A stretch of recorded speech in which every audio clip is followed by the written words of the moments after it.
In class 9, if you remember, we have done vasoconstriction and relaxation. Is it vasodilation? I'm not vasoconstriction and vasodilation. If you remember summers and winters, is it? So summers, there is dilation, blood vessels dilate, come more towards the surface. Is it to lose heat? And in winters, there is a constriction, the blood vessels move away from the surface. So vasoconstriction and vasodilation is basically the characteristic features of arteries, arterioles, and veins. Is it? But along with them, since I have shown you, they are all connected. If I am showing the arterioles are constricting or dilating, they will make the capillaries also move, isn't it? Because capillaries are, suppose suppose this part is the arteriole and breaking into capillaries. My digits are, my fingers are the capillaries. Is it clear? So if this moves, all right, the capillaries will also move. But capillary, the movement is done by smooth muscles present in the blood vessel. Is it clear? And capillaries do not have any smooth muscles. So capillaries basically do not have the power of vasoconstriction or vasodilation, but they do move because the arterioles are moving, they are connected to the capillaries. Since the arterioles are moving, they make the capillaries also move in and out. Constriction, mode away from the surface, dilation towards the surface. Is it clear? Arteries, arterioles, veins. These are the three blood vessels which are basically meant for vasoconstriction and dilation. By doing this, they regulate the body temperature. One common mistake you have means a tendency to make this mistake. See, suppose you are asked to draw a diagram of a blood vessel, is it clear? And artery or vein or whatever. Okay, and you draw like this. It is not necessary, again one more thing, it is not necessary that you draw lines and you can do anything but the three layers. Endothelium show like this. Make it sure that you are showing one layer of endothelium, it is must. But these two you can put dots, anything you can, or you can shade it up with a different color pencil, whatever. But one more thing, if I am asking, three layers should be very clearly visible. Is it clear? The outer layer, this is the first layer, this is the second layer, and this is the third layer. It is clearly visible. Now suppose you draw like this. Is it clear? Shading, putting dots, whatever you are doing. Is it clear? This is the first layer, this is the second layer. Is it clear? Where is the third layer? Third layer is not visible. You don't get any marks. Remember, when you are asked to draw artery or vein, you have to show the three layers. The tunica externa, media, and interna. These three layers should be clear. Is it clear? And how many labelings you are going to put? You are going to put 4 labelings. Externa, media, interna, and lumen with the differences. Is it clear? So that's all about. Now one more thing, we will when we do circulation, I'll be telling you more about differences about artery and vein.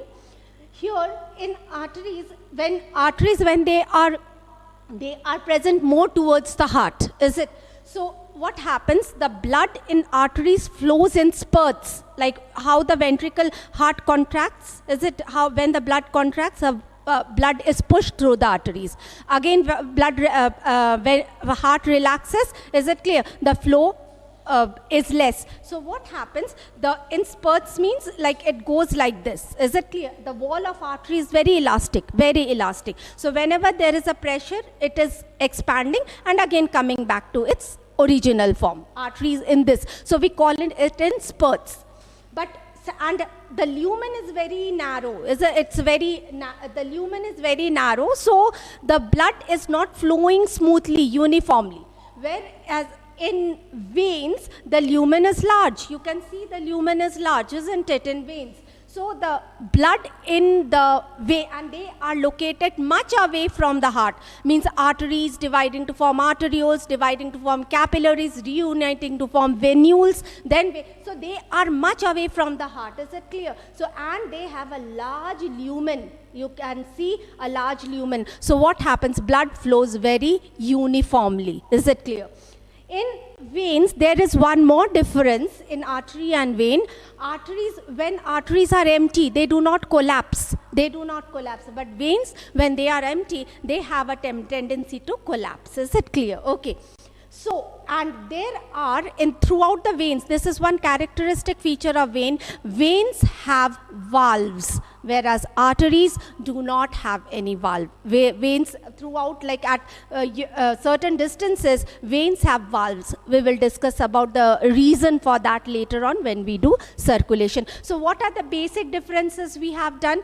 We have done the structural, a question comes like, what are the structural differences? In structural differences, you will mention about tunica media, you will mention about lumen, you will mention about the presence or absence of valves. Is it clear? These are the three, and these are the structural. And functional difference, functional differences, it carries deoxygenated, oxygenated blood, or it is moving away from the heart towards the heart. These are the functional differences. Arteries are deeply placed in the body. They are very deep. The blood vessels which you see in your body, they are all veins. They are not arteries. They are veins. Is it clear? So, and veins are more superficial. You have got, you have seen the means intervenous injection when it is pushed. So it is means the blood vessels injection is pushed. Is it clear? So that is what is the means medicines are pushed in the blood vessels. They are always the veins. They are never arteries. Is it clear? Even when blood is collected, the blood is collected if then it is collected from your vein, not from the arteries. We will come back to it later. Okay, so here we are now we come to heart, and I'll keep referring to artery. You have means you now know the basic difference between artery and vein. Is it all right? But and while I teach, I'll keep referring to the blood vessels. You also know the characteristic feature of capillaries. Now we start with heart.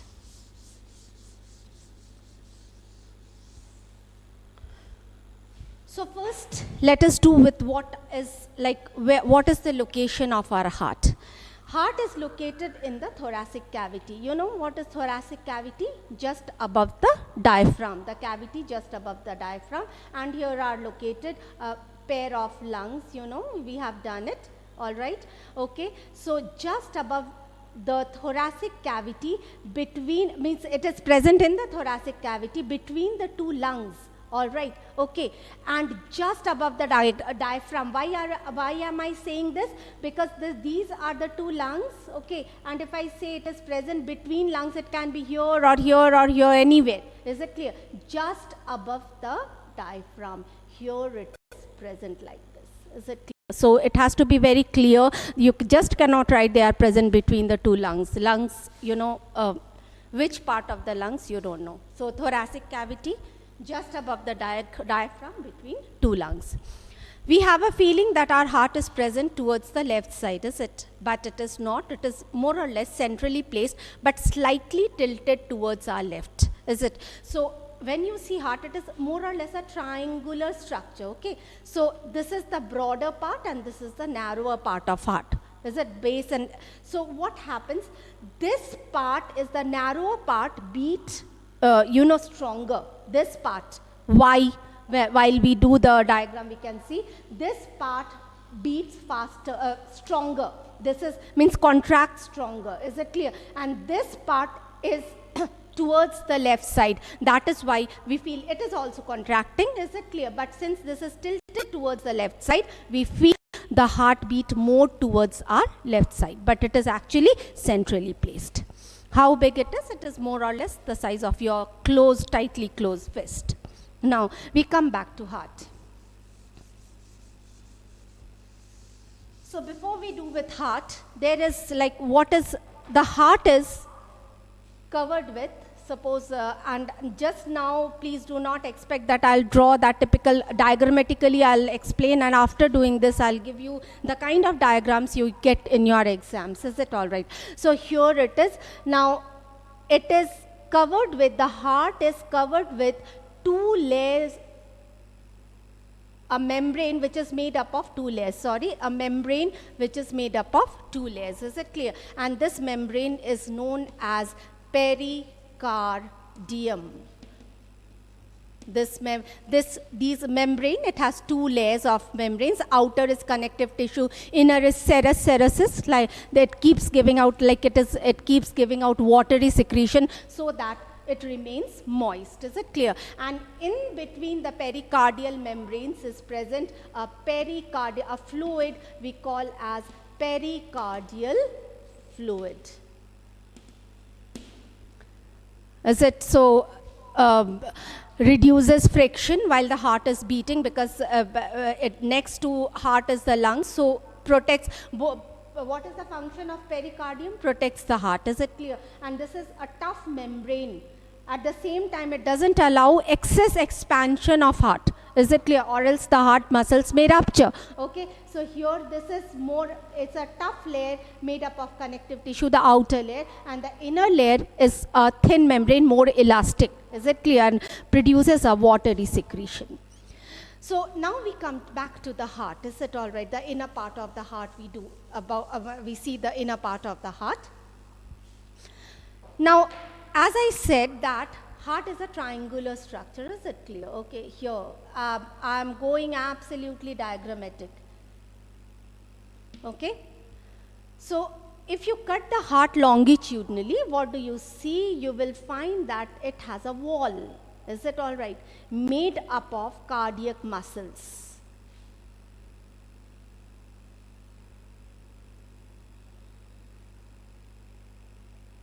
It is made up of cardiac muscle, this part. And if you can see that one side of the heart I have made so thicker, one thing you can see that here towards the upper side the wall is thinner. Is it clear? Towards the lower side the wall is thicker, and more towards the left side it is more thicker. There is a reason for that. Is it all right? Okay.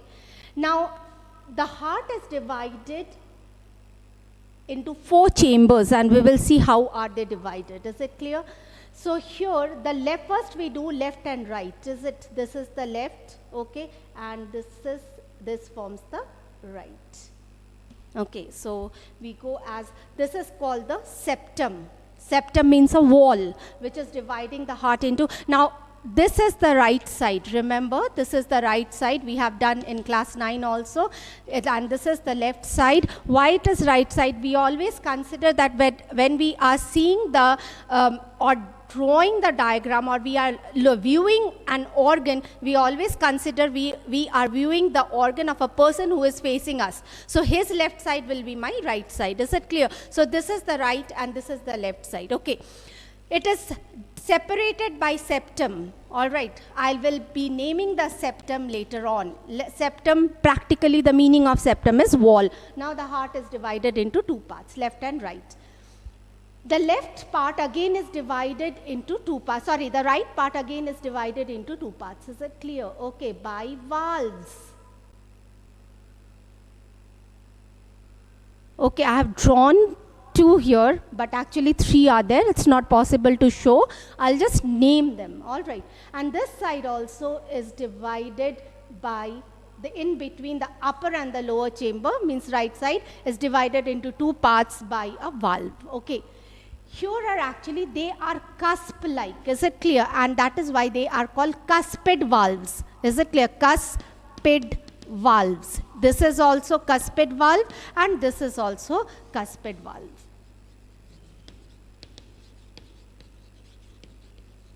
How many cuspid valves are present towards the right side? There are 3 cuspid valves present. That is why we call it as tricuspid valve. Cuspid valves, of course, they are cuspid valves, but we call it towards the right side. There are 3, so this valve is known as tricuspid valve. And since here, this side there are 2, we call it as bicuspid valve. It is a single term. It's not 2 terms. So these are known as cuspid valves. Is it clear? These are, bicuspid valve is also known as the mitral valve.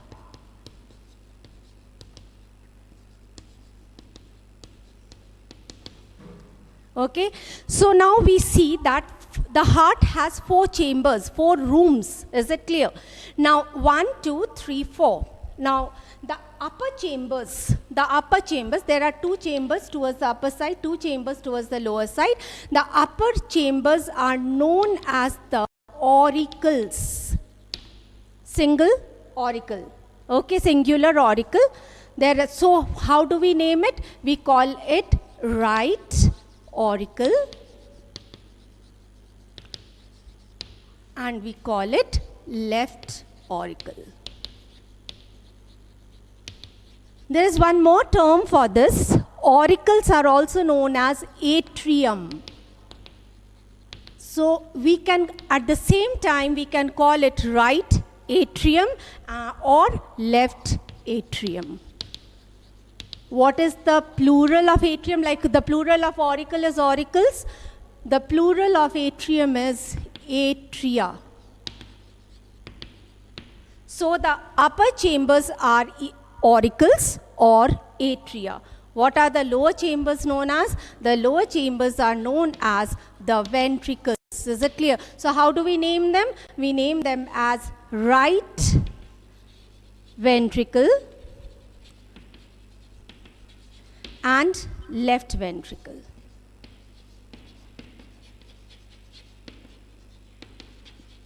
No other word for it. Is it all right? Now, this is the ventricular, try to understand this. This is the ventricular wall. You have cut an empty structure and this is the ventricular wall. This is the ventricular wall. In the ventricular wall, there are, finger-like projections. Finger-like projections like this.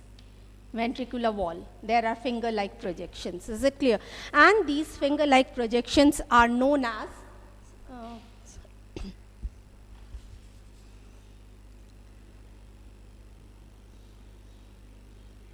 it's not that there are only 4, like how many are accommodating, I am doing like that. So these are known as the papillary muscles.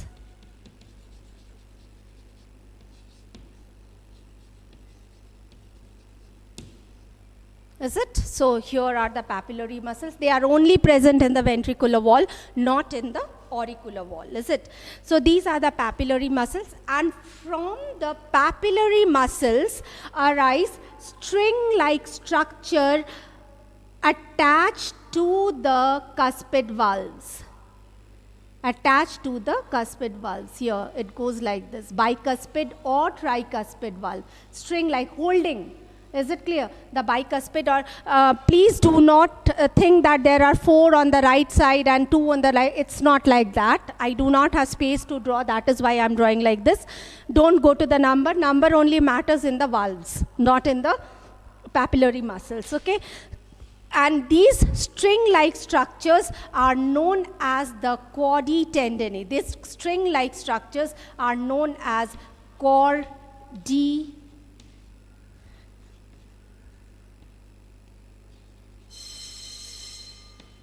are known as the chordae tendineae. Is it all right?